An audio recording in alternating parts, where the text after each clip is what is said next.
Assalamualaikum warahmatullahi wabarakatuh. Selamat pagi Kadinata Muda beserta Salam Kampus 2023. Yang saya hormati Bapak Bambang SEMM selaku pembicara. Yang saya hormati Bapak Ari Febrianto SHMH selaku pembicara. Dan yang saya hormati Bapak Sabto Nugroho ST selaku moderator. Dan tak lupa yang saya banggakan Kadinata Muda beserta Salam Kampus 2023 yang berbahagia. Pertama-tama, marilah kita panjatkan puji syukur kehadirat Tuhan Yang Maha Esa. Karenanya kita telah diberikan kesehatan dan kesempatan untuk mengikuti rangkaian kegiatan Salam Kampus 2023 yang dilaksanakan secara daring. Tak lupa sholawat serta salam kita haturkan kepada junjungan Nabi besar kita, Nabi Muhammad SAW, yang kita nantikan syafaatnya di Yaumul Qiyamah nanti. Pada sesi kali ini, saya Anissa Nur Qoriah selaku pembawa acara pada materi Etika Mahasiswa Kehidupan Berbangsa dan Kesadaran Bela Negara yang akan disampaikan oleh Bapak Bambang SEMM dan Bapak Ari Febrianto SHMH dan dipandu oleh Bapak Sabto Nugroho ST. Selanjutnya, untuk mempersingkat waktu, saya persilahkan Bapak Sabto Nugroho ST untuk memandu jalannya sesi materi kali ini.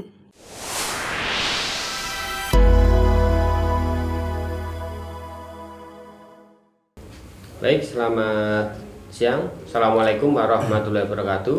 Waalaikumsalam. Salam sejahtera bagi kita semua. Pertama, mari kita panjatkan puja dan syukur kehadirat Allah Subhanahu wa taala karena pada siang hari ini kita dipertemukan dalam rangka pemaparan materi Etika Mahasiswa Kehidupan Berbangsa dan Kesadaran Bela Negara pada penyambutan mahasiswa baru di STIMIK Senar Nusantara Surakarta. Nah, pada materi hari ini saya akan ditemani oleh dua narasumber yang merupakan dosen di STIMIK Senar Nusantara Surakarta. Ya, di sebelah kanan saya ada Pak Bambang Satrio Nugroho SEMM. Siang Pak Bambang. Selamat siang Pak Sabto. Nggih, siap nggih Pak? Alhamdulillah. Kemudian di sebelah kiri saya ini ada yang tinggi besar, ini penegak hukum ya.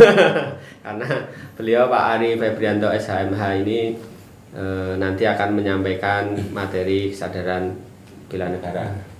Siang Pak Ari. Selamat siang Pak. Sehat ya Pak. Selamat siang. Alhamdulillah. Oke, alhamdulillah. Nah, adik-adik mahasiswa baru, nanti kita terbagi dalam dua pemaparan materi. Yang pertama adalah etika mahasiswa yang akan disampaikan Pak Bambang, kemudian nanti dilanjutkan kesadaran bela negara oleh Pak R. Ari, kemudian nanti di sesi akhir ada tanya jawab. Nah, oke, untuk menyingkat waktu nih, ya, Pak Bambang, Pak Ari. Ya. Ini kita mulai dari pantun, bukan pantun nih. Nah, dalam bahasa Jawa itu ada apa Pak namanya? Peribahasa. Yang pertama itu ada ajining diri, gumantung ana ing kendaling lati. Ya, artinya apa Pak itu Pak? Ada yang tahu ini teman-teman ini ya. Jadi kita itu menjadi orang yang baik atau diajeni ya, karena bahasa itu tergantung dari tutur bahasa atau pengucapan kita.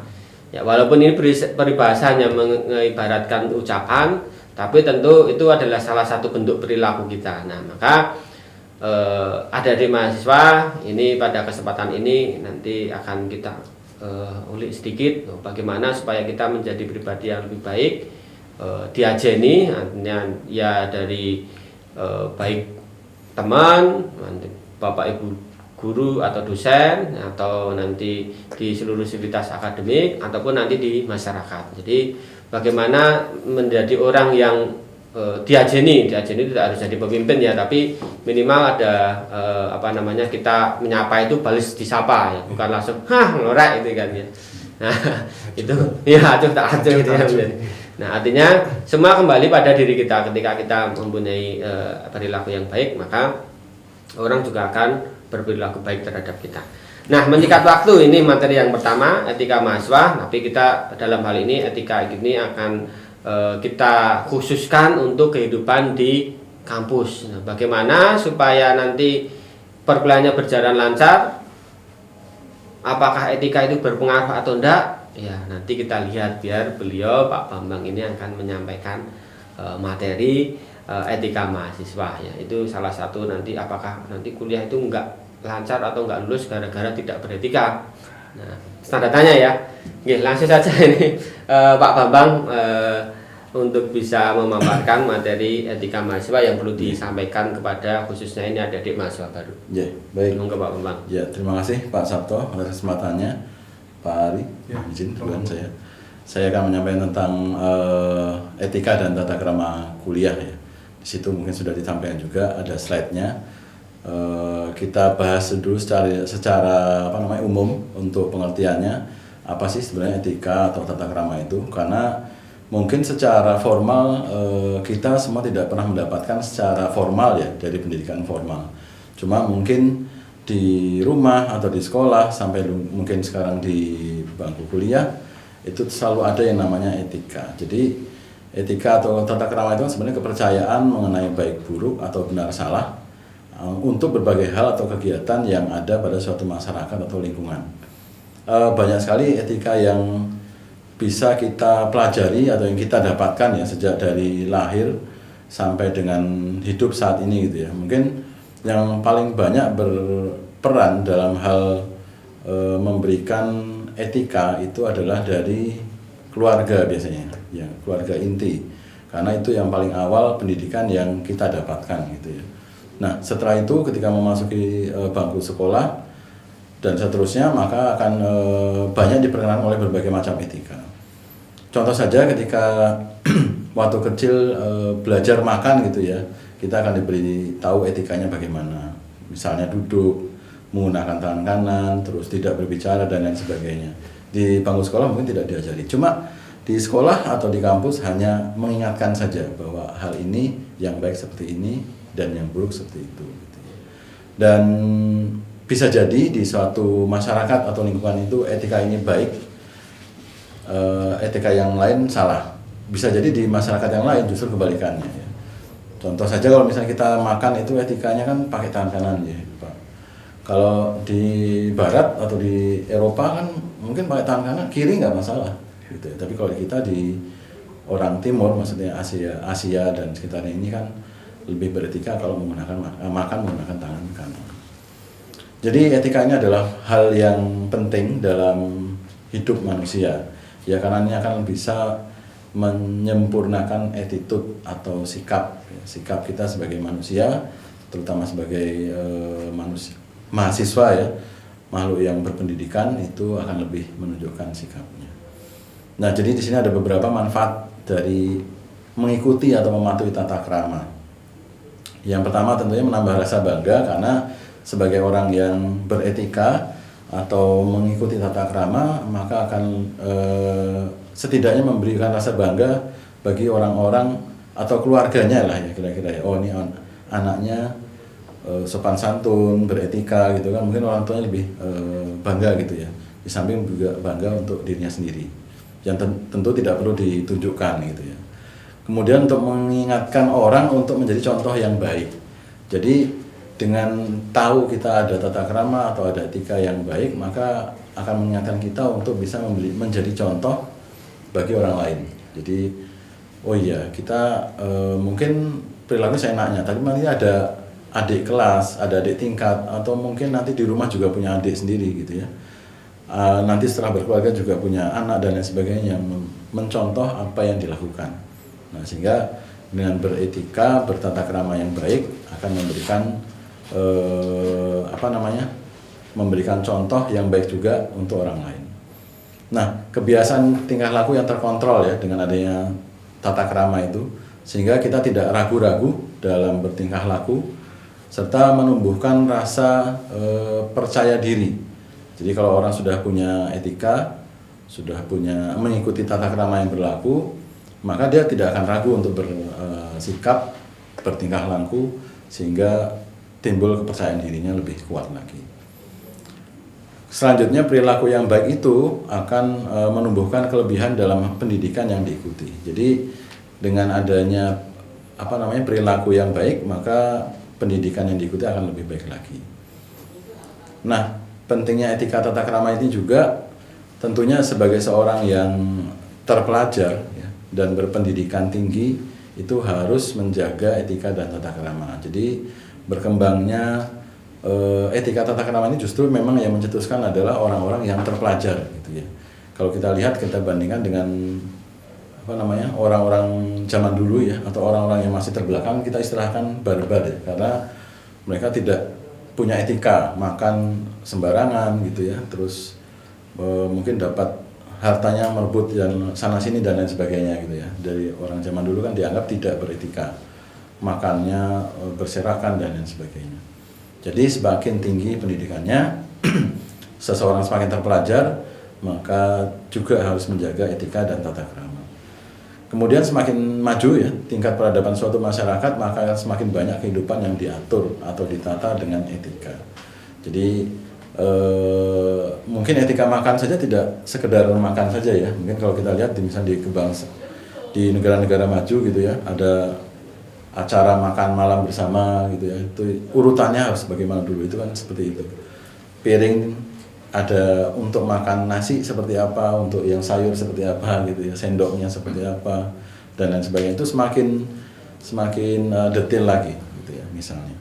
Nah kemudian karena maksud diterapkannya etika itu adalah untuk menjaga kepentingan masing-masing pihak, masing-masing manusia, agar dapat hidup secara tenang, tentram, nyaman dan harmonis. Ya, jadi etika ini pentingnya adalah untuk menjaga itu keharmonisan ya, bahwa manusia hidup antara satu dengan yang lainnya, masing-masing punya kepentingan, ya, masing-masing punya tujuannya juga sendiri-sendiri, tapi semua itu harus dijaga agar tidak hanya mengambil haknya sendiri dan merugikan haknya orang lain. Ya, jadi kalau kita biasanya dikenalkan ya, kalau misalnya orang tua sama yang lebih muda itu harus sayang, sedangkan yang muda terhadap yang tua lebih menghormati gitu ya. Itu standarnya seperti itu. Kalau yang selevel bagaimana ya? Biasanya saling menjaga saja ya. Jadi itu lebih berhati-hati dalam bersikap, bertingkah laku. Nah, untuk lebih menjaga lagi, biasakan untuk mengucap 4 hal atau 4 kata ini ya. Ada kata maaf, kemudian permisi, tolong, dan terima kasih. Ini baik untuk dibudayakan gitu ya, baik untuk dibudayakan. Artinya kapanpun kita ketika ingin bertemu seseorang, kita membutuhkan bantuan orang, bahkan menyapa dulu saja mungkin bisa dimulai dengan maaf, permisi, mau bertemu apa, tujuannya apa, dan sebagainya. Setelah selesai diucapkan terima kasih. Gitu. Selanjutnya di sini ada beberapa bagian terkait dengan tata krama atau etika ya. Yang pertama, dalam kehidupan kampus itu ada yang namanya institusi, tata krama dengan institusi. Jadi di sini institusi itu berarti kampus kita STEMIC Sinar Nusantara. Ada berbagai macam bagian ya. Nah di sini ada beberapa poin yang saya soroti mungkin. Yang pertama adalah mengikuti semua aturan dan ketentuan yang berlaku. Gitu ya. Jadi ketika masuk ke dalam suatu organisasi, kita menjadi anggotanya, maka tentunya kita akan atau wajib mengikuti aturan ataupun istilahnya ya peraturan, ketentuan yang berlaku. Gitu ya. Jadi kita tidak bisa seenaknya. Di setiap tempat itu ada tata tertib gitu Pak ya. Iya, tata tertib ya untuk mahasiswa. Kemudian tentunya bertingkah laku yang baik, sopan dan ramah terhadap setiap bagian. Ini standar sebagai seseorang yang berpendidikan seperti itu. Ya, kita makanya bisa memaklumi kenapa kok kalau anak TK atau SD gitu kalau ketemu guru atau sama yang lebih tua mungkin belum begitu bisa memahami gitu ya. Karena mereka masih tahap awal, mungkin hanya etika makan yang mungkin diajari dan lain sebagainya. Tapi ketika semakin tinggi pendidikannya, maka juga harus menunjukkan etika tata krama yang baik, sopan dan ramah. Tidak melakukan hal-hal yang dilarang, yang ada ya, sebagai bagian dari peraturan itu ada hal-hal yang dilarang. Macam-macam ya, biasanya apa ya Pak Sabto ya? Misalnya tidak merokok ya sekarang? Ya, masih ada ya? Di lingkungan kampus tidak boleh merokok, itu tidak boleh merokok. Turunan dari ketentuan pemerintah juga iya. Ya Pak ya. Ya. Jadi seringkali tapi kebetulan kayaknya kalau saya amati di lingkungan kita sudah jarang ya yang merokok ya kayaknya. Ya. Sekarang ganti rokoknya yang elektronik kayaknya, elektrik gitu ya, apa namanya? Vape, Vape, ya. Vape ya. Itu katanya nggak begitu ini ya, asapnya nggak begitu separah yang racun ya. tembakau itu mungkin ya. Tapi sebaiknya sih itu antara lain contohnya ya yang dilarang. Kemudian juga tidak apa namanya mencoret-coret tuh, ada yang di situ saya tuliskan juga mencoret-coret bangku kuliah ataupun tembok ataupun apa ya pintu dan lain sebagainya ya. Karena yang biasanya masih remaja mahasiswa ini kan punya semangat kreativitas yang tinggi gitu ya, punya apa namanya spidol warna-warni terus bikin graffiti misalnya gitu ya, tapi itu justru dilarang, itu melanggar peraturan. Salah tempat gitu Pak. Salah tempat, nanti kan disediakan sendiri itu biasanya ya seperti itu. Jadi termasuk juga ini ya, mungkin berpacaran itu dilarang ya Pak ya di lingkungan kampus ya, nggak boleh. Tapi nggak tahu juga ya karena di sini, karena kita juga nggak tahu jalan dua. Jadi saya dalam agama katakan berpacaran dilarang ya. Iya. Yang penting tidak berduaan yang menyebabkan kecemburuan sosial. Nah, itu masalahnya itu. itu saya harap dijaga ya, hati-hati. Karena seringkali justru menimbulkan apa namanya tadi Kecemburuan. ya, kecemburuan yang belum dapat pasangan misalnya. Nanti ditikung ya. Nah, itu yang termasuk yang ya dilarang. Karena gini, saya pernah juga lihat ada beberapa itu dulu sih Pak ya, tapi ya ada yang pasangan itu ya, mahasiswa sama mahasiswi di mana mojok gitu kan. Jadi loh ini ngapain dan lain sebagainya. Nah, ini kan nggak enak ya, jadinya termasuk hal yang nanti malah menimbulkan prasangka yang tidak. Kemudian termasuk yang berat-berat ya kayak yang membawa minuman miras, kemudian apalagi narkoba itu ya. Jangan sampai. Itu udah tentunya jangan sampai. Jangankan mengkonsumsi ya, membawa saja sebaiknya jangan sampai pernah terjadi. Kemudian bila ada permasalahan dengan salah satu bagian dari institusi yang ada di kampus, hendaknya coba disampaikan dibicarakan dengan baik untuk dicarikan solusinya. Jadi jangan mudah meluapkan emosi gitu ya. Jadi ketika ada masalah terus langsung emosi banting apa gitu ya, atau terus lapor kemana. Sekarang kan budayanya sering ini ya, gampang lapor polisi gitu ya, Pak Ari ya. Karena gampang ini orang ada apa sedikit terus lapor polisi gitu.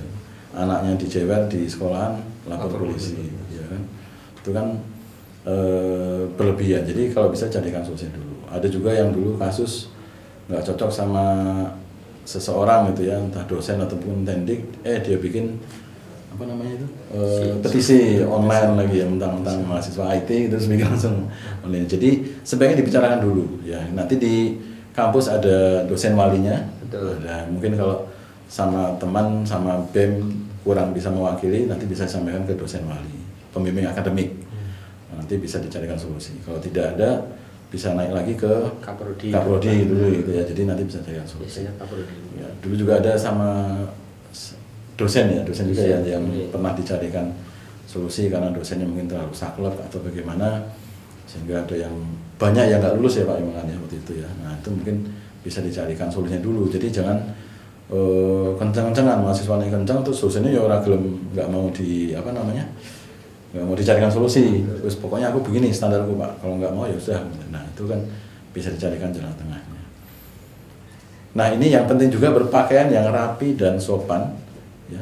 Dan kita harus menunjukkan sebagai insan yang berpendidikan. Kalau di kampus ini standarnya menggunakan pakaian yang rapi itu menggunakan minimal kaos berkerah ya untuk kalau kaos boleh tapi ada kerahnya. Ya kaos berkerah. Tapi juga jangan cuma kerahnya saja, nanti kaosnya malah nggak ada kan. Malah repot itu ya. Kecuali yang pakai hijab tadi ya Pak ya. Ya, oh ya. Pakai boleh. Betul, karena kalau pakai hijab mungkin boleh pakai kaos yang nggak ada kerahnya, karena kan nggak diperiksa. Nggak kelihatan. Jadi kalau ada yang mungkin laki-laki mau pakai kaos yang tanpa kerah, tadi ya boleh tapi pakai hijab. Nanti kita tidak akan periksa. Ya misalnya begitu. Terus pakaiannya menggunakan pakaiannya sendiri ya, jangan menggunakan pakaian adiknya. Karena seringkali saya lihat ada beberapa yang pakaiannya tuh kekecilan. Jadi malah gantung itu loh Pak. Jadi nggak tahu ya kan mungkin dulu model ya namanya tuh apa ya namanya tuh pakaian apa? Yang Laptop ini apa ya? bukan jangkis ya, Jangkis. Ya, jadi ngepres gitu. Jadi kadang kalau di depan naik gitu nanti malah deleketok misalnya gitu ya. Jadi ketika nunduk yang belakang yang datang, jadi malah nggak karu-karuan gitu ya. Jadi kalau duduk juga nanti kan malah mengganggu temannya Pak. Jadi yang di belakang nanti malah nggak konsentrasi gitu ya. Jadi ya itu yang balapan misalnya pakai kaos dan kemeja balapan dan lain sebagainya itu sebaiknya tidak.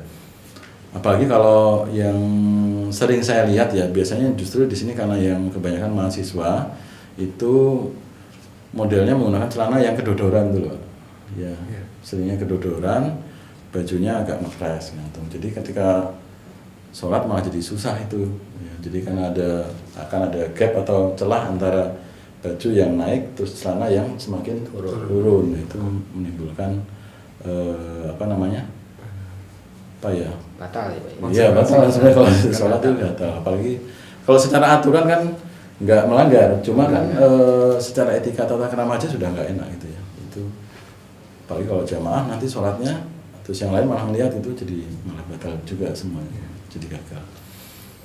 Nah berikutnya ya pakainya itu ya, jadi tentang pakaian itu dan tentunya kalau mahasiswa bersepatu ya jangan lupa.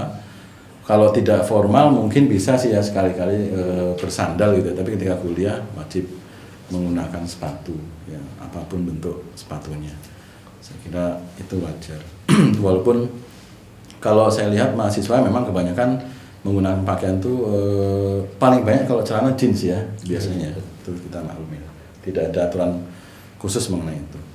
Oke, berikutnya yang kedua tentang tata krama dengan dosen. Nah ini penting karena sampai saat ini kelulusan mahasiswa itu mungkin 90% ya Pak, sebenarnya itu ditentukan dosen ya. Bedanya dengan ketika masih TK, SD, SMP, SMA itu mungkin ketika mau lulus guru bisa rapat gitu ya. Nanti bisa ini harusnya nggak lulus kalau menurut si guru ini, tapi nanti di sekolah bisa udahlah diluluskan atau dinaikkan gitu ya misalnya. Tapi kalau di kuliah atau bangku kuliah atau di mahasiswa memang bedanya di situ. Ketika dosen memiliki hak prerogatif untuk meluluskan ataupun tidak meluluskan seorang mahasiswa. Makanya mahasiswa sebagai insan akademik atau golongan yang terpelajar sekali lagi ini ya harus menjaga citra akademik. Ya. Biasakan untuk selalu memberikan salam lebih dulu kepada dosen bila bertemu. Dosennya siapapun ya, mungkin ada yang mengajar Anda atau mungkin ada yang belum mengajar Anda. Tapi kalau itu tahu, oh ini dosen atau ini karyawan gitu ya, yang lebih tua ya silakan nanti menyapa lebih dulu. Lebih baik lagi jika dibiasakan juga kalau suka berjabat tangan. Gitu ya. Ada lagi yang dulu ada beberapa mahasiswa juga yang kalau jabatan tuh kalau sama dosen cium tangan misalnya, itu tergantung kepercayaannya masing-masing ya. Jadi kalau memang biasanya sama guru saya biasanya cium tangan. Sama dosen cipiki, nggak boleh cium tangan saja. Nah, itu jangan nanti malah begini perusahaan nanti ya. Terus ya setidaknya kalau mungkin ada yang nggak mau bersalaman Pak, sama dosennya gitu ya, jarak jauh itu yang penting menundukkan kepala atau yang menyapa lah gitu ya. Jadi menjaga perkataan dengan bahasa yang sopan, tidak menggunakan bahasa atau dialek yang tidak pantas. Karena seringkali kalau remaja atau mahasiswa itu kan muncul idiom-idiom baru itu ya Pak ya. Jadi seringkali malah dosennya kan nggak ngerti ngomong apa sih ternyata mungkin nyindir atau menyinggung gitu kan, itu harap hati-hati. Nah ini penting nih, jika Anda akan menghadap seseorang dosen ya untuk misalnya konsultasi atau bertanya, harap diperhatikan dulu dosen itu sedang berbicara dengan orang lain atau tidak ya, atau mungkin sedang ada aktivitas yang lain ya. Bila memang ada, maka sebaiknya menunggu dulu, karena seringkali ada mahasiswa itu yang tiba-tiba nyelonong gitu ya, atau masuk ruang dosen, mau ketemu dosennya itu langsung minta tanda tangan gitu ya misalnya, jadi tanpa bibu lah istilahnya. Kemarin ada yang dosen juga yang cerita lagi menghadap layar monitor gitu, baru kerja terus dari balik monitor tuh muncul mahasiswa langsung menyodorkan KRS untuk ditandatangani gitu ya. Jadi kan dosennya sendiri malah kaget gitu ya. Ada juga yang baru makan, dosennya baru makan, terus dimintai tanda tangan juga. Pak, minta tanda tangan baru makan. Dikasih tanda sendok nanti. Iya lah. Itu pas lagi makan ayam Pak. Iya. Makan ayam lah, terus saya tanda-tandanya pakai ayam, jadi nggak karu-karuan. Jadi misalkan dilihat mungkin baru agak senggang, ditanya dulu ya Pak, ini bisa mengganggu sebentar untuk pengetahuan. Seperti itu. Saya kira kalau ditanya dengan baik akan direspon dengan baik dulu.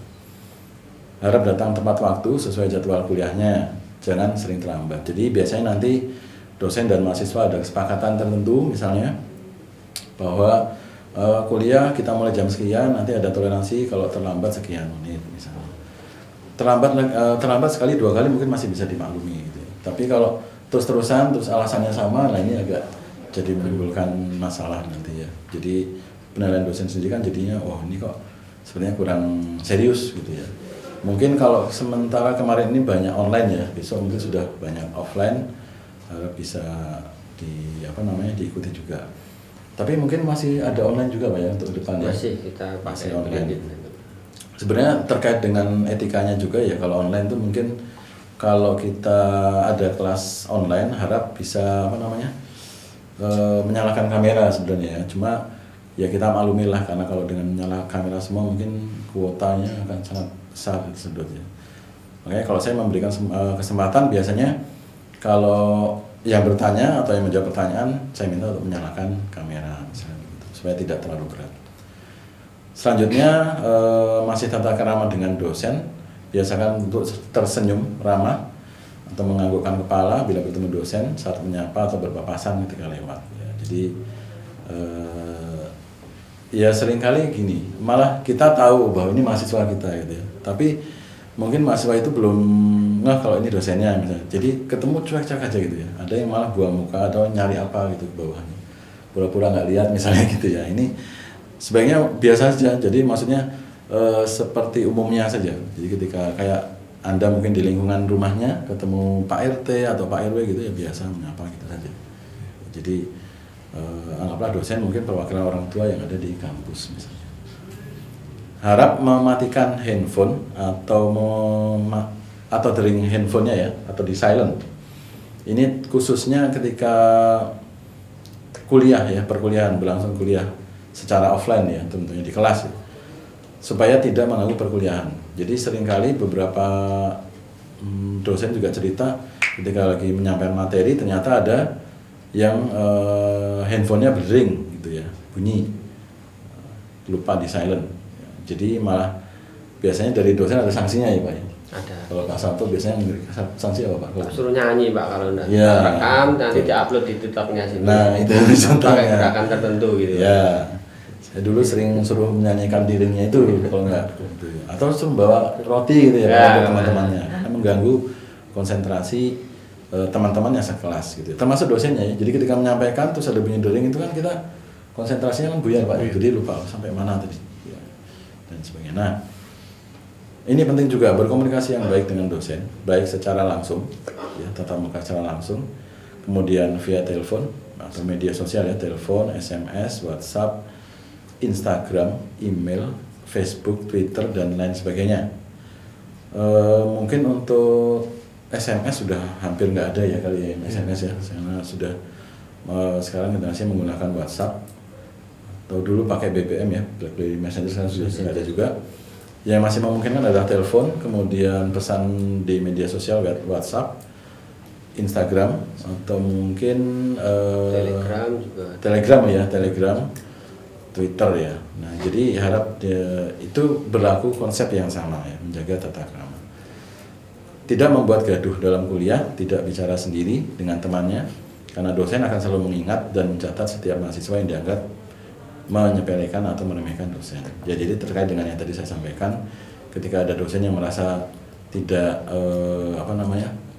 sejalan ya dengan kok ini mahasiswa ini kok diberitahu kok nggak mau berubah gitu ya, nggak mau memperbaiki. Ya udah kalau gitu mungkin diberi kesempatan nanti semester depan untuk ngikut lagi, ambil lagi.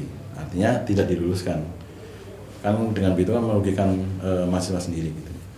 Padahal seharusnya bisa lebih cepat dengan hanya mengikuti etika dan tata krama yang baik. Bisa juga membiasakan membersihkan ruang kuliah, meja kursi dosen meskipun tidak ada jadwal piket ya. Kalau seperti di SD, SMP, SMA mungkin ada piket.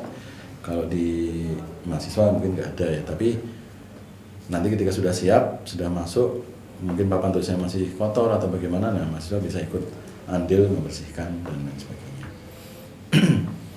Masih tata krama dengan dosen, jangan pernah sekali-kali untuk menipu atau membohongi dosen ya dalam hal apapun. Karena biasanya kalau dosen itu sudah tahu mana yang benar-benar gitu ya.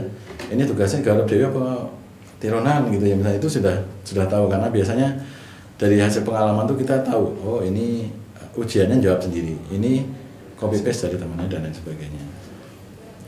Jangan pernah memalsukan paraf atau tanda tangan dosen. Nah ini cukup fatal ya. Jadi kalau ada mahasiswa yang butuh misalnya paraf atau tanda tangan banyak kehadiran, atau bahkan dulu ada yang untuk ujian ya, ujian kan kita ada presensinya ya, tanda tangan dari pengawas ya. Itu ada yang dipalsukan. Nah, ini kan berbahaya. Termasuk pasal pemalsuan tanda tangan itu Pak ya. Ada pasalnya sendiri ya. Jadi itu nanti cukup risikonya tinggi gitu ya, kalau itu dilanggar. Jadi kalaupun Anda harusnya dapat paraf atau tanda tangan tapi belum dapat, segera hubungi saja, Pak saya bisa dapat kapan untuk tanda tangan atau parafnya. Karena seringkali yang justru terjadi adalah kalau misalnya dulu masih KRS-an itu kan titip temannya Pak ya. Titip temannya, parafnya, tanda tangannya, akhirnya tanda tangan temannya. Nah ini kan jadi merugikan sendiri untuk si mahasiswa yang bersangkutan. Jangan sekali-kali berbuat hal-hal yang konyol seolah-olah dosen tidak mempedulikan sikap Anda. Karena pada suatu saat mungkin Anda akan mengalami masalah dengan dosen yang bersumber dari diri Anda sendiri. Karena pernah melanggar etika dan tata krama. Jadi ketika mungkin Anda berbuat hal yang konyol sehingga wah ini dosennya nggak kok. Tapi ternyata dosen itu justru mengingat gitu ya atau mencatatnya, itu malah justru merugikan Anda sendiri. Nah di sini saya sampaikan juga ada standar penulisan pesan untuk media sosial ya, yang biasanya mungkin bisa diikuti untuk rekan-rekan mahasiswa semua dalam hal berkomunikasi dengan dosen misalnya. Nah di sini ada salam pembuka itu bisa assalamualaikum, bisa selamat pagi, siang, sore dan lain sebagainya, tergantung kebiasaan Anda masing-masing. Setelah salam itu kemudian sapa, saya maaf mengganggu, atau mungkin bisa minta tolong, bisa apa gitu ya. Setelah itu perkenalkan namanya siapa, mungkin nama, NIM-nya atau kelasnya, mungkin ikut kuliah apa gitu ya. Karena seringkali ada yang perkenalan tapi nggak tahu nih mata kuliahnya apa, kan dosennya kan mungkin nggak hanya ngajar satu mata kuliah gitu ya. Terus tujuannya apa, jadi isi pesannya apa, saya ingin menanyakan tentang kuliah ini bagaimana gitu ya. Kemudian salam penutup, terima kasih jawabannya, saya tunggu, wassalam gitu ya, dan seterusnya. Tapi kalau sudah sedang intens komunikasi tidak perlu diulang dari awal. Jadi misalnya Anda sudah menyampaikan di awal seperti itu, runtut, terus dijawab, terus ada lagi, nggak perlu lagi Anda mengulangi. Saya ini Pak, karena itu beberapa justru kemarin sudah berkenalan, kenalan meneh gitu ya. Jadi bisa diganti ya, kayaknya.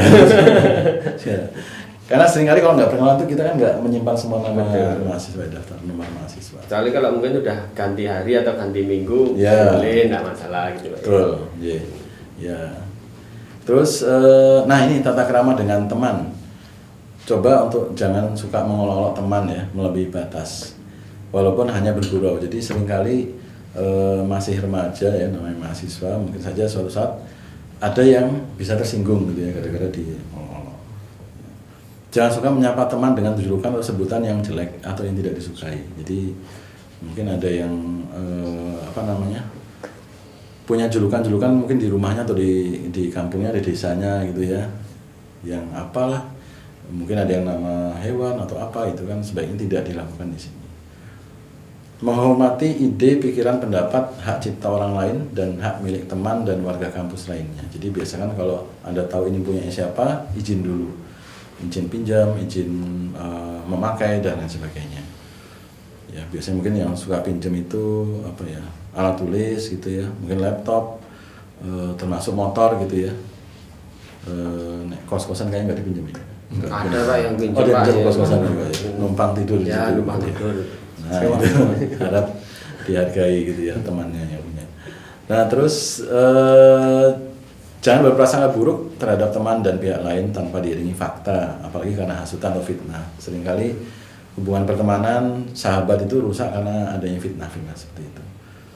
Kemudian segeralah minta maaf lebih dulu bila terjadi kesalahpahaman atau perselisihan sesama teman, apalagi dengan orang lain yang lebih tua gitu ya.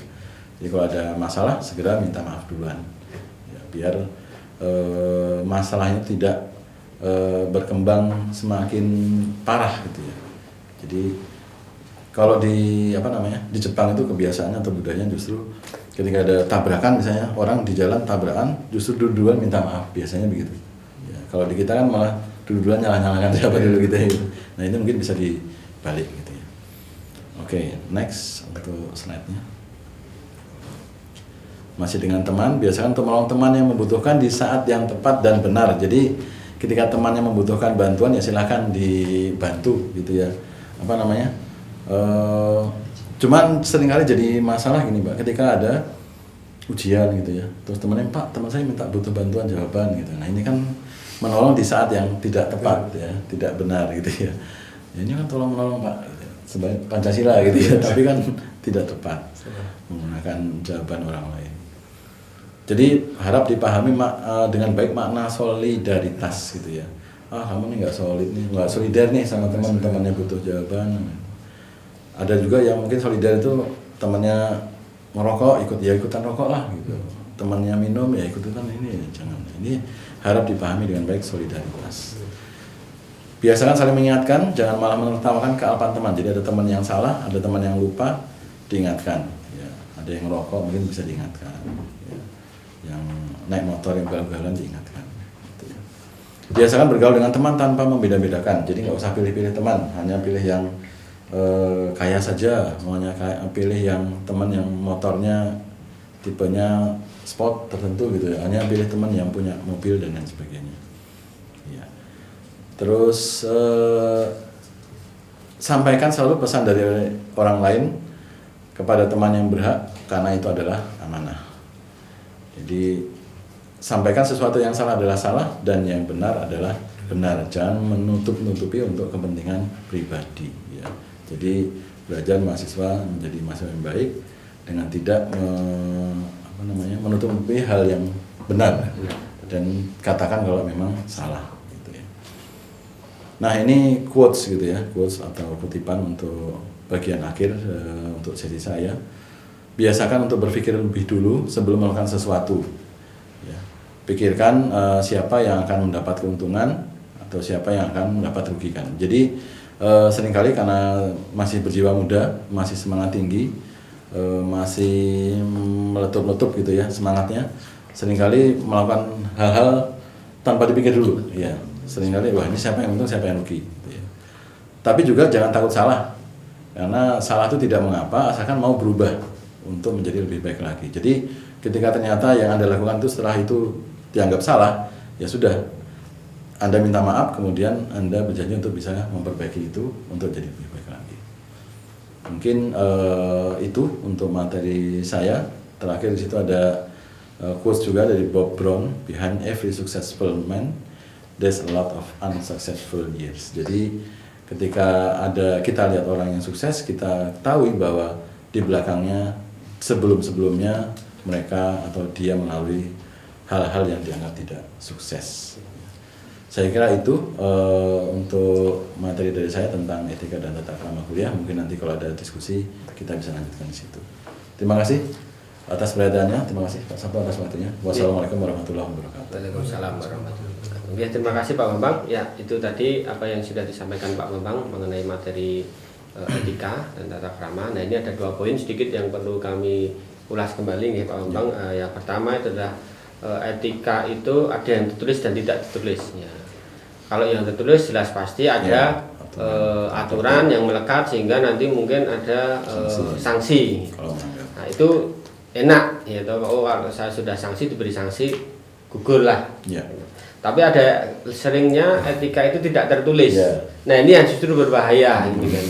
Misal tadi bisa tata berpakaian gitu kan ya, nanti menyebabkan kegundahan dan seterusnya, atau mungkin bertutur kata itu kan tidak ada aturannya harus sekian, tapi karena nanti salah mengucap gitu, atau salah, bukan tutur kata, mungkin salah dalam kita menggunakan anggota tubuh kita. Dengan kalau saya dengan Pak Bambang gini tidak apa-apa, tapi mungkin Pak itu gitu sama desainnya orang dari mahasiswa. Nah itu kadang siapa ya mungkin gitu, tapi ini kurang ajar gitu ya. Itu yang perlu diwaspadai, karena kalau sudah seperti itu kita tidak tahu salah atau benar, kita minta maafnya juga bingung. Iya betul. Karena mungkin juga ada dosen yang mungkin mau dianggap begitu sama mahasiswa ya. Betul, tapi gitu tidak semuanya bisa disamaratakan gitu ya.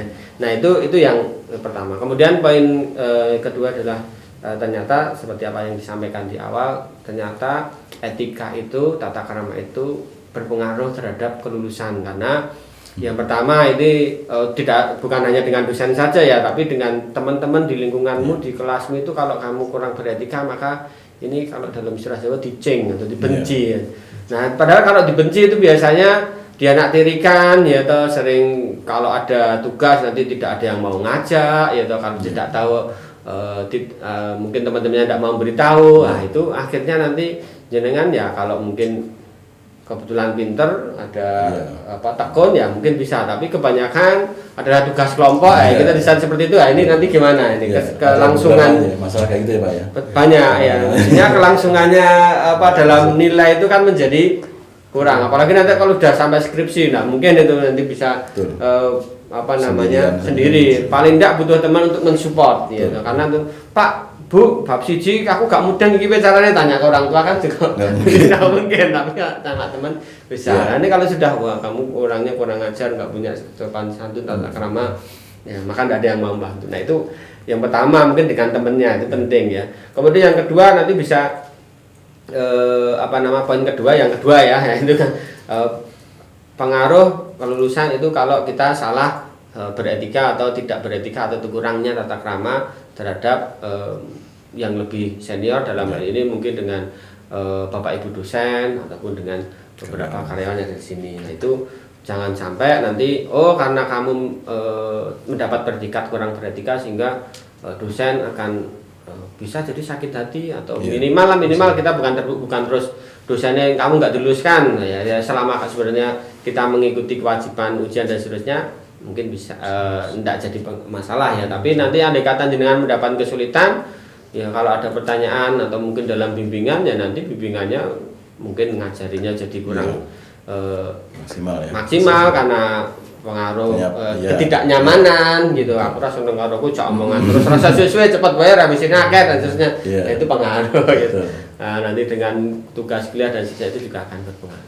Nah itu ya, jadi jangan sampai ada di mahasiswa baru ini, jangan sampai nanti ini terlewatkan. Ini penting. Jadi etika itu sangat penting bagi kelangsungan hidup ya, minimal bagi kelangsungan hidup. Syukur-syukur nanti ketika kita menjadi orang yang beretika, nah itu akan menimbulkan tadi kebanggaan, sehingga kita menjadi orang yang penuh semangat ya. Orang bangga itu masih penuh semangat. Oke, itu ya. Nah, terima kasih Pak Bambang atas pencerahan yang diberikan. Mudah-mudahan nanti adik mahasiswa bisa menjadi orang yang beretika, berakhlak tinggi ya, sehingga terutama kalau di bisnis kuliahnya lancar sampai dengan lulus menjadi pribadi yang sukses, berawal dari karakter dan pribadi yang baik.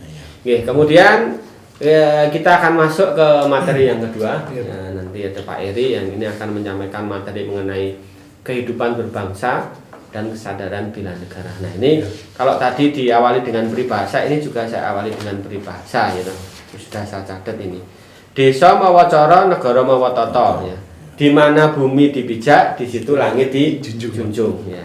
Ini mungkin adik-adik ini bisa jadi kuis nanti. Kan ini artinya apa gitu ya. Karena dimanapun kita berpijak, dimanapun kita berada, ya, maka kita harus mengikuti aturan yang ada di situ. Ya. Kelangsungan kesuksesan nanti kita itu sangat berpengaruh terhadap kesuksesan lingkungan juga. Gitu.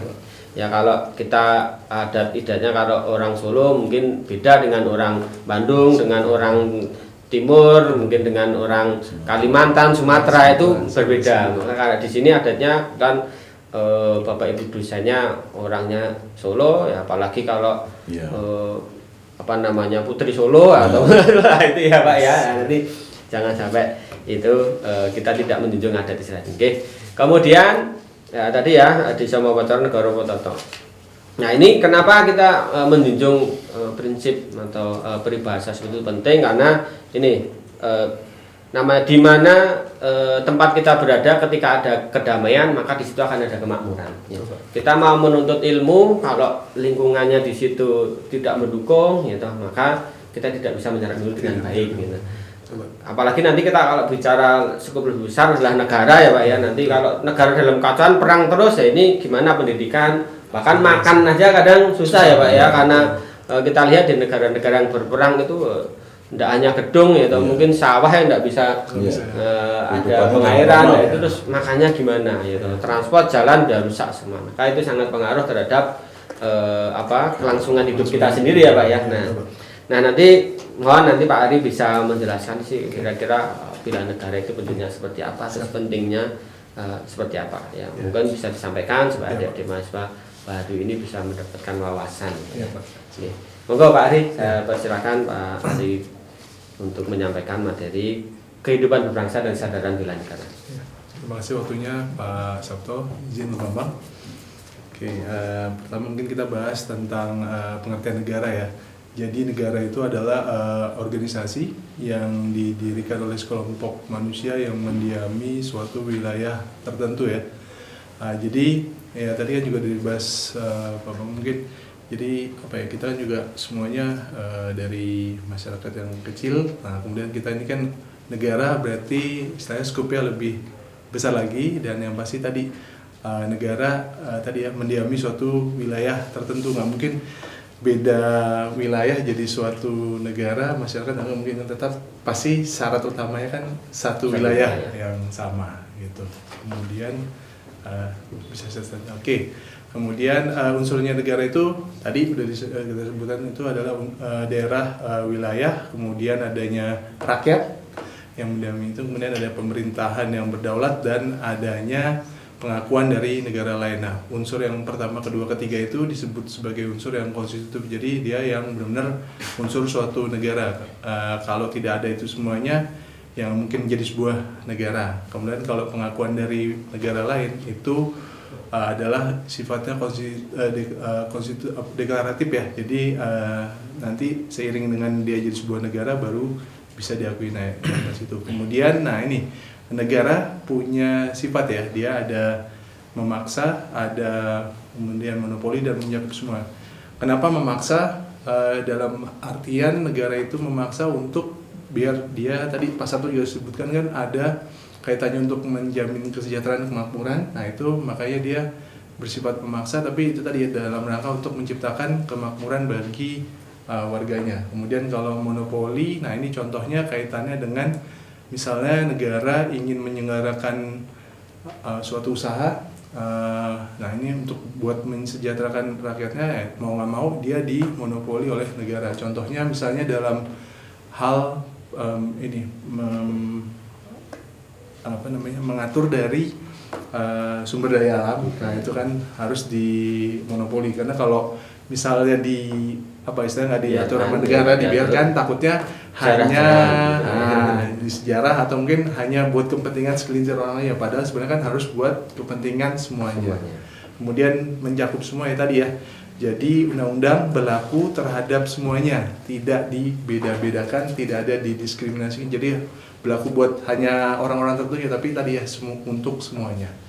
Nah, kemudian negara nih ada fungsinya yaitu melaksanakan penertiban dalam masyarakat, kemudian melaksanakan pertahanan keamanan, dan juga mengusahakan kesejahteraan ya. Yang tadi juga ada kaitan yang dari unsur negara, kemudian tujuan negara ya tadi akhirnya yang pasti dengan ada negara kan tadi ya bisa tercipta kesejahteraan, kemakmuran. Nah bisa dibayangkan kalau nggak ada negara ya tadi nggak ada aturannya, akhirnya bisa terjadi ketidaktertiban dalam masyarakat. Nah ini ya melaksanakan penertiban dalam masyarakat ya untuk mencegah terjadi bentrokan, pertikaian dengan masyarakat ya dan negara, khususnya mengatur hubungan manusia dengan masyarakat. Jadi namanya hubungan sesama manusia ya, tadi juga kan mungkin udah dibahas dalam etika kan, bisa jadi awalnya dari hal yang kecil akhirnya bisa terjadi pertikaian ya. Nah itu kan menimbulkan ya tadi ya gaduh, kerusuhan dan sebagainya. Nah itu fungsi negara kan tadi ya untuk bisa menciptakan, bisa terjadi tertib, dan tadi ya kalau sudah terjadi kerusuhan bisa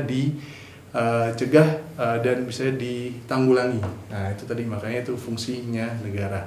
Kemudian juga pelaksanaan pertahanan dan keamanan, ya tadi ya negara. Jadi suatu negara itu kan tadi ya sempat terjadi ini, bisa terjadi kan mungkin kemungkinan terjadinya bisa sampai perang, tapi misalnya dalam sesama warga negara sendiri. Makanya itu tadi ada fungsi pertahanan dan keamanan dari negara. Dan juga kemungkinan kan negara mungkin aja bisa diserang oleh negara yang lain. Nah tadi makanya ada fungsi pertahanan dan keamanan, dan itu biasanya dijalankan oleh angkatan bersenjata kita, dalam hal ini TNI, baik itu matra yang ada di darat, laut maupun udara. Dan yang pasti itu ya kaitannya dengan ancaman, gangguan dan tantangan. Jadi itu memang hal yang tadi ya mungkin saja bisa terjadi dalam sebuah negara.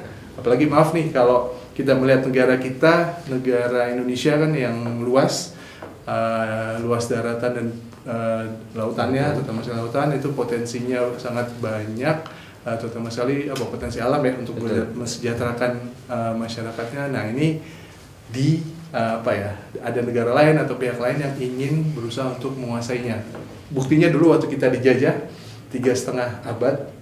Nah mungkin bisa jadi sampai sekarang masih ada juga yang masih ingin menguasai kita kembali. Nah itu makanya kita berusaha untuk mempertahankan kedaulatan negara kita, yang pasti itu kemerdekaan negara kita. Apalagi kan ini masih suasana memperingati kemerdekaannya. Jadi tadi ya kita tetap harus bisa mempertahankan tadi pertahanan keamanan kita. Dan kemudian tadi ya yang pasti dalam rangka karena kita mempunyai potensi alam yang sangat besar. Nah itu tadi jadi selain ada fungsi untuk menjaga pertahanan dan keamanan, juga fungsi yang pasti bisa memberikan kesejahteraan dan kemakmuran bagi rakyatnya. Itu fungsi yang dijalankan oleh pemerintah seperti itu.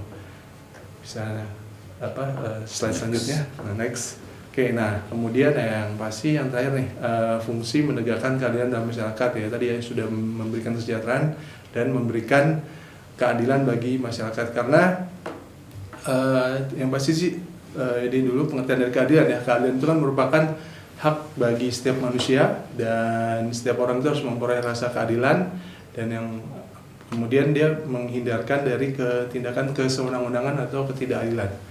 Yang berdasarkan yang pengalaman yang juga bisa kita lihat sampai sekarang ini, kelihatannya masih terjadi hal-hal yang kayaknya kurang berkenan atau tadi menimbulkan rasa ketidakadilan di dalam masyarakat. Nah itulah, jadi dengan kita bernegara ya tadi untuk bisa menciptakan kesejahteraan, kemakmuran, dan juga memberikan rasa keadilan. Dan itulah tadi ya fungsi dari sebuah negara. Walaupun memang dalam perkembangannya masih sering terjadi belum bisa tercapai semua, tapi ya itulah namanya sebuah organisasi. Tadi kan pengertian dari negara yaitu tadi dia akan mengalami selalu perkembangan. Makanya tadi ya kita sebagai warga negara harus bisa saling mengingatkan ya, dan ya itu tadi berproses seperti itu. Kemudian ini tujuan negara, baik lagi ada tadi ya sesuai dengan ada dalam pembukaan Undang-Undang Dasar bagi negara Indonesia, itu melindungi segenap bangsa dan seluruh tumpah darah Indonesia, kemudian juga memajukan kesejahteraan umum, mencerdaskan kehidupan bangsa, dan ikut melaksanakan ketertiban dunia. Nah itu jadi kaitan tujuan negara kita. Nah tadi ya seperti dibilang juga bahwa kita ada disebut sebagai bela negara. Pasti kan teman-teman dan juga bapak-bapak pasti mengertikan, wah jangan-jangan bela negara itu harus perang. Padahal sebenarnya bela negara itu nggak harus perang. Nah pengertian bela negara itu jadi kondisi dari kita, istilahnya kita yang siap menghadapi segala tantangan dan hambatan dari tadi ya kaitannya kita, misalnya negara kita di jalan negara itu jadi istilahnya kita bisa lebih siap lagi dalam rangka mempertahankan kedaulatan negara kita. Dan itu tadi bukan hanya perang, tapi memang itu terakhir adalah ada kaitannya mungkin dengan membela negara kita melalui hal yang fisik, tapi lebih daripada itu juga hal-hal yang non fisik juga bisa itu dari pengertian dari bela negara, termasuk teman-teman dalam istilahnya melaksanakan pendidikan, itu termasuk dari tindakan bela negara teman-teman seperti itu. Oke, nah ini lebih jelasnya pengertian tadi ya dari bela negara, sikap tindakan warga negara yang didasari oleh kecintaan kepada negaranya untuk melindungi dan mempertahankan negaranya dari tadi ya, ancaman, tantangan, hambatan. Dan tadi ya, ancaman, tantangan, hambatan itu juga bukan hanya dari dalam negara sendiri, juga ada dari luar negara. Yang pasti ya tadi kita harus bisa selalu selalu waspada. Kemudian ini berbangsa bernegara merupakan konsep ya atau istilah yang menunjukkan seseorang individu itu terkait atau menjadi bagian dari suatu bangsa, nation ya, dan negara state ya. Kemudian, ini kaitannya tadi juga disebut oleh Pak Sabtu, ada kesadaran berbangsa dan bernegara. Nah itu kesadaran berbangsa dan bernegara itu adalah bahwa kita individu, berarti kita warga negara Indonesia itu terikat dalam kaidah dan naungan di bawah Negara Kesatuan Republik Indonesia yang mempunyai sikap dan perilaku diri yang tumbuh dan kemauan diri yang dilandasi keikhlasan, kerelaan bertindak ya demi kebaikan bangsa dan negara Indonesia. Tadi juga kaitannya dengan bela negara, jadi nggak harus berperang, tapi tadi ya istilahnya tindakan kita mencintai negara kita dengan ya tadi melakukan tindakan-tindakan yang istilahnya berguna bagi semua. Dan ya tadi kalau misalnya terakhir harus ada misalnya tindakan fisik ya itu tadi ya. Cuman kan bukan harus perang tadi ya, yang udah kita lakukan ya tadi contoh misalnya kita melaksanakan tugas kita masing-masing itu termasuk dari pengertian bela negara seperti itu. Next Mas. Nah ini kalau dalam motivasi ya bela negara terutama sekali adalah rasa cinta kita kepada negara kita ya.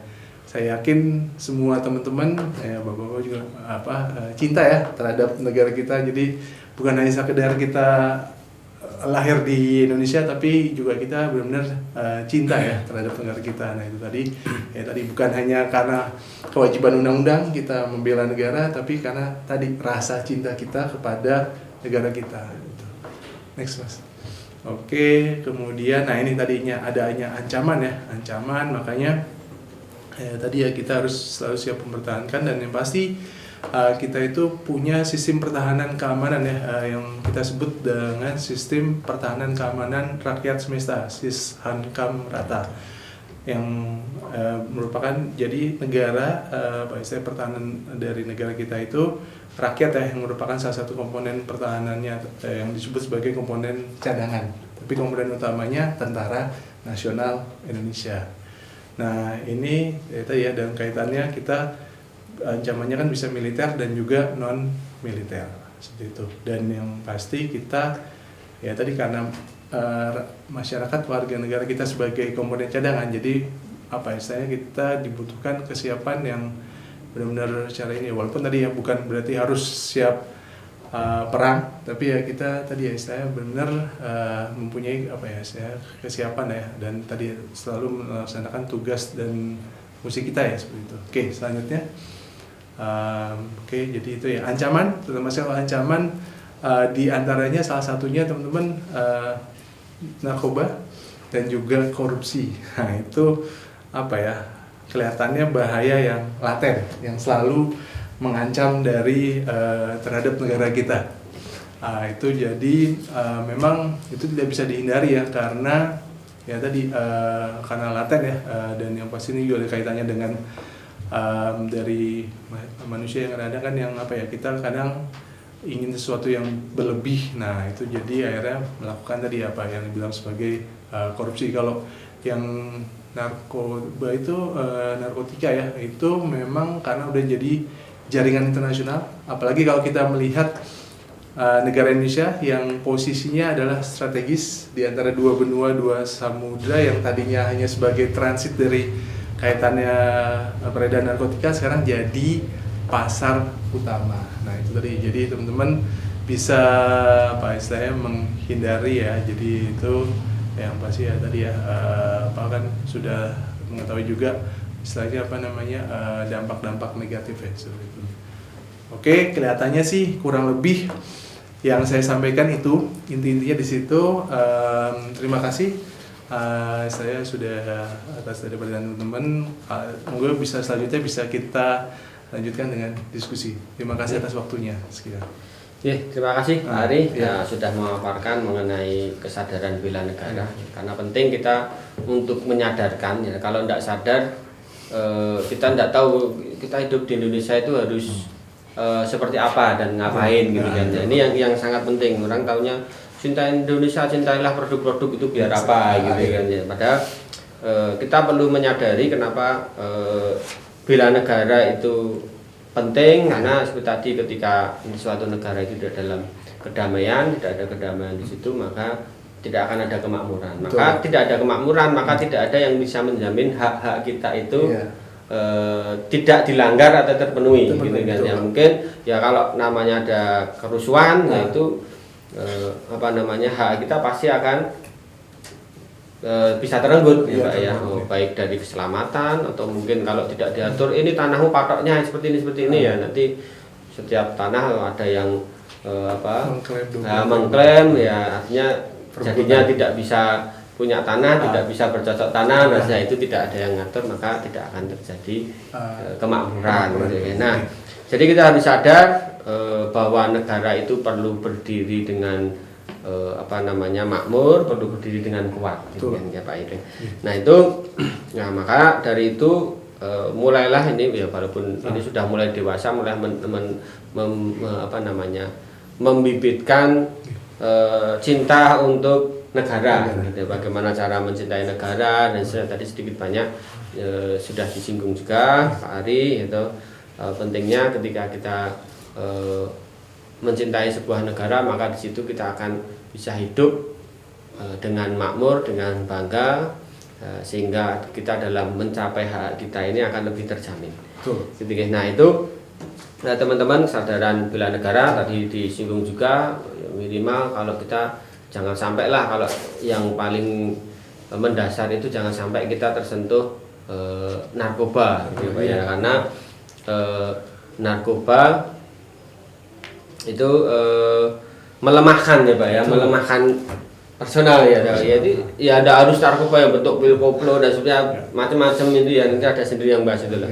Tapi minimal yang paling sering ini, dan ini sudah beberapa kali kita temui itu ya, kalau untungnya sekarang udah enggak begitu ya, misalnya minum-minuman keras gitu ya, kalau di Solo ini ciu ya gitu ya, amar itu apa ya, anggur merah ya, wah nggak ngerti lah, itu tanda-tanda itu kan ya. Nah itu sederhana, atau mungkin minuman-minuman yang mungkin dikemas dalam ini minuman bersoda ya, atau bir dan sebagainya yang ada alkoholnya, dibikin tenang, bikin aja. Anjana bisa lihat aja, kalau orang normal bisa berpikir, ya, bisa jadi mungkin pada waktu sekolah SD, SMP, SMA atau SD, SMP prestasi terus, ranking 1, ranking 2, tapi begitu pergaulan SMA, teman-temannya suka minum bir, nah ini naik-naik lagi ya Pak ya, anggur merah sampai nanti ciu dan seterusnya, atau bahkan sampai narkoba, maka rusak prestasinya karena otak tidak bisa berpikir. Betul. Dan itu efeknya seperti itu, dan itu pasti terjadi begitu ketemu narkoba. Yang jadi masalah adalah mungkin saya pengen lepas tapi tidak bisa, karena ada efek adiktif tadi ya. Kalau tadi jangan bisa pelajari di narkoba itu, pikiran selalu tertarik, pusing sedikit minum bir tenang ya. Sedikit ya, itu ibaratnya kalau orang kangen pengen ketemu lah. Masalahnya adalah kita ketergantungannya menjadi seperti itu, merusak generasi, berarti nanti merusak stabilitas. Artinya jenengan adalah mahasiswa baru ini adalah muda-mudi harapan bangsa ya, yang nanti ya bisa jadi di antara jenengannya ada yang jadi presiden ya, bisa jadi menteri ya. Ini kalau jenengan modalnya suka minum amar jadi menteri, wah itu negaranya jadi seperti apa ini, jangan sampai gitu kan ya. Maka menjaga diri kita sendiri untuk menjadi pribadi yang lebih baik itu nanti itu juga salah satu bentuk kontribusi juga sih ya. Nah itu terima kasih Pak Ari atas materinya, kesadaran bela negara, walaupun sebenarnya banyak. Pak Bambang juga materi etika itu banyak ya Pak ya, kalau diajarkan itu kalau dipraktekkan itu banyak, tapi karena keterbatasan waktu untuk adik mahasiswa baru mungkin kita bisa ringkas seperti itu. Nah nanti kalau ada yang kurang jelas nanti bisa ditanyakan, kalau butuh sharing lebih lanjut nanti bisa konsultasi, bisa ketemu Pak Bambang, bisa ketemu Pak Ari atau saya atau teman-teman yang lain gitu ya. Nah ini materi, terima kasih Pak Bambang, terima kasih Pak Ari juga. Nanti tapi ini sebelum kita tutup ada sesi tanya jawab ya. Nah sesi tanya jawab. Ya mungkin dari teman-teman atau adik-adik ini ada yang mau menyampaikan pertanyaan atau ada kegundahan, keresahan baik di materinya etika maupun di bela negara ya. Monggo kami persilakan bagi penanya ini yang mana dulu. Nanti ada penanya kita jawab, Monggo langsung saja. Pak, izin bertanya. Seandainya kita sudah berkomunikasi sesuai dengan etika, namun tidak ada tanggapan atau respon dari Bapak Ibu dosen, kita harus bagaimana, Pak? Oke, baik, satu dulu ya, ini ada pertanyaan bagus sekali ya. Jadi sudah etikanya sudah dijalankan, terutama itu tadi dengan dosen sudah disinggung juga ya Pak Ambang ya. Tapi kok tidak ada respon atau tidak ada jawaban gitu kan ya. Ini jangan-jangan karma Pak, karena saya musid hanya dirit saja ini nggak pernah dibalas gitu kan ya. Cinta tak terbalas gitu kan ya. Ya. Itu mungkin monggo Pak Babang nanti bisa menyampaikan ini karena karma atau karena tapi bukan itu ya, bukan, jangan pikir karenanya. Tapi adalah pertanyaan adalah kita harus bagaimana gitu kan. Kita harus bagaimana. Monggo Pak Babang ya, terima kasih pertanyaannya bagus sekali. Jadi kalau sudah mengikuti etika tata krama yang baik dalam berpesan, mengirim pesan kepada seorang dosen misalnya ya. Tapi kok ditunggu-tunggu kok tidak kunjung muncul jawabannya dari dosen yang bersangkutan. Ini kira-kira bagaimana untuk langkah-langkah yang harus dilakukan? Ya, pertama tunggunya ini mungkin berapa menit atau beberapa jam gitu ya. Kalau mungkin karena kita tidak tahu ya aktivitas dosen ini yang bersangkutan sedang apa kan gitu ya. Mungkin sedang nyetir, mungkin sedang bawa kendaraan, atau mungkin sedang ngantri di di suatu misalnya rumah sakit atau apa gimana, itu kan tidak bisa diganggu. Atau bahkan mungkin sedang sidang Pak, sedang ujian misalnya ya, atau apa kan tidak bisa diganggu. Sehingga batasan mengenai waktu ini mungkin tidak perlu diperjelas juga. Apakah berapa lama wajarnya sang dosen itu bisa menjawab pesan. Kalau sudah ditunggu-tunggu misalnya 1, 2 jam, 3 jam, sedangkan Anda membutuhkan jawaban yang cepat segera, bisa menghubungi dosen yang lain mungkin ya pertama. Mungkin dosen yang lain bisa menanyakan, bisa bertanya, mohon maaf Pak ini, Bapak ini atau Ibu ini kira-kira sedang ada acara apa? Karena saya mau mengirim pesan dari tadi kok belum dibalas, gitu ya.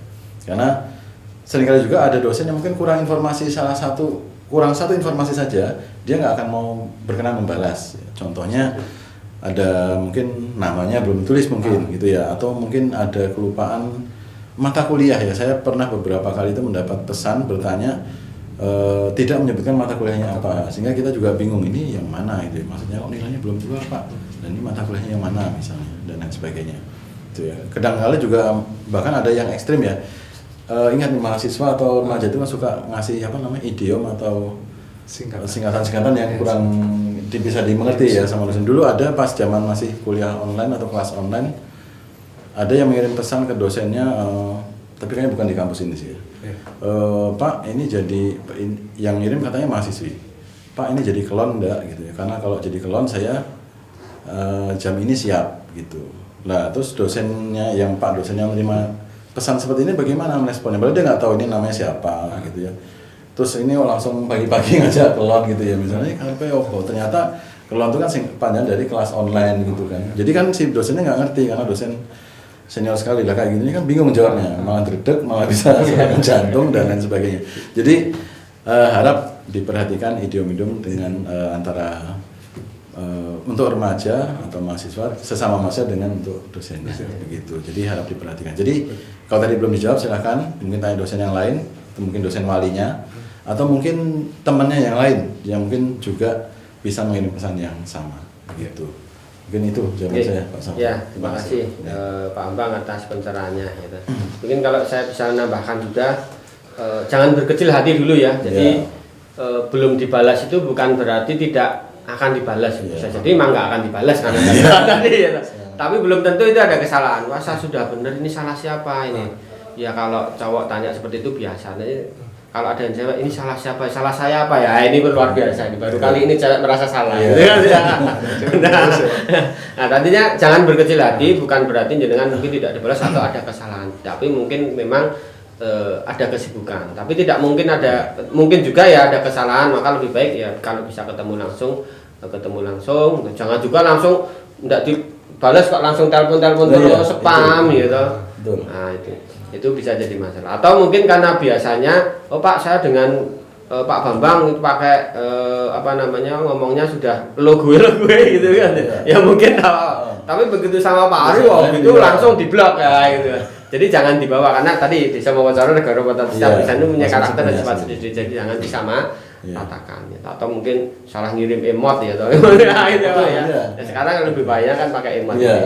Ya, tapi jangan berkecil hati kalau memang belum dibalas, jenengan bisa berkirim pesan lagi. Nah, kalau memang jenengan membutuhkan respon yang cepat ya tadi bisa ketemu, tanya temennya ini kira-kira Bapak Ibu dosen ini sedang apa, sehingga bisa ditemui enggak gitu. Nah itu kurang lebih ya, nanti bisa dicoba dipraktekkan. Nanti kalau enggak ada respon lagi bisa tanya ke kampus, tanya dosen yang lain juga nggak masalah. Oke, itu terima kasih, mudah-mudahan menjawab ya. Nah kemudian ini ada pertanyaan lagi, satu lagi lah ini karena waktu kita juga terbatas, satu lagi penanya untuk mungkin ada pertanyaan untuk materi kesadaran ini. Pak izin bertanya. Iya monggo. Ini untuk sebagai mahasiswa, kontribusi apa yang dapat kita lakukan? Terima kasih.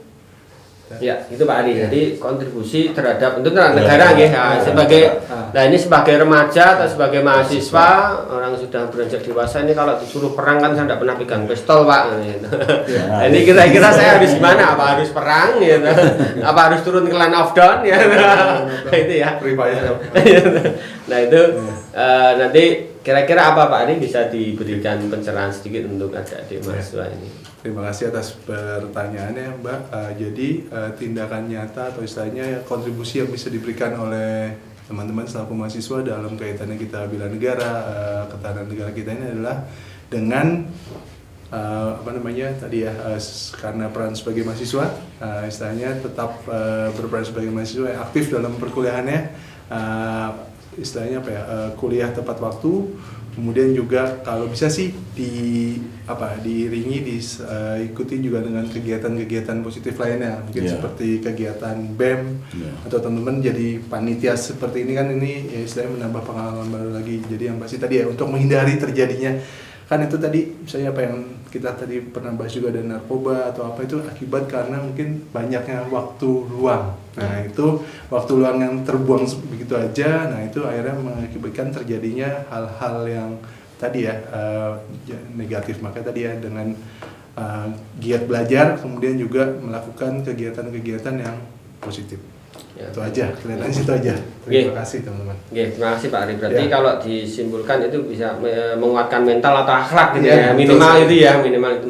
Sehingga dengan mental yang bagus, akhlak yang bagus, maka ketahanan diri kita bagus. Maka kalau semua warga negara apalagi pemuda itu mentalnya bagus, maka ini calon-calon besok kalau menjadi pemimpin juga akan pemimpin yang bagus gitu ya.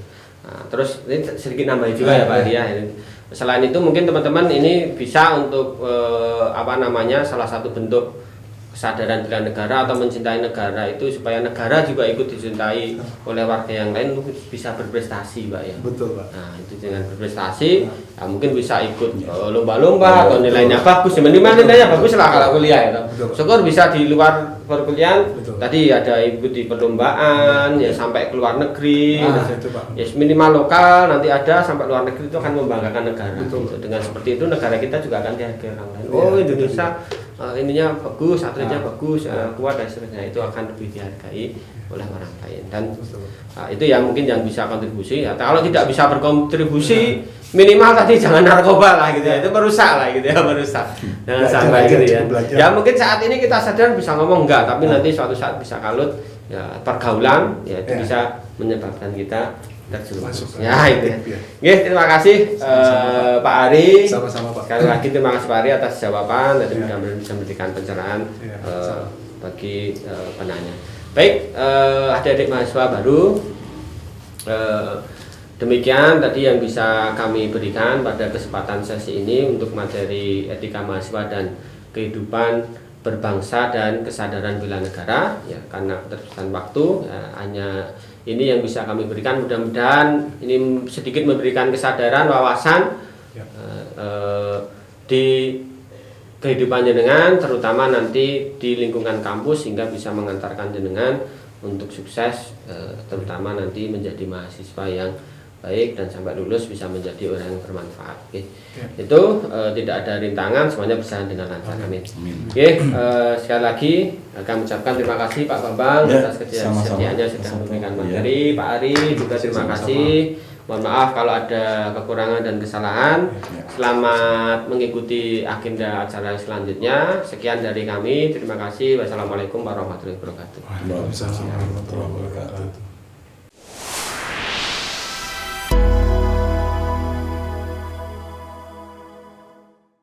Terima kasih Bapak Bambang SEMM dan Bapak Ari Febrianto SHMH atas materi yang telah disampaikan. Terima kasih juga kepada Bapak Sabto Nugroho ST yang sudah memandu jalannya sesi materi kali ini.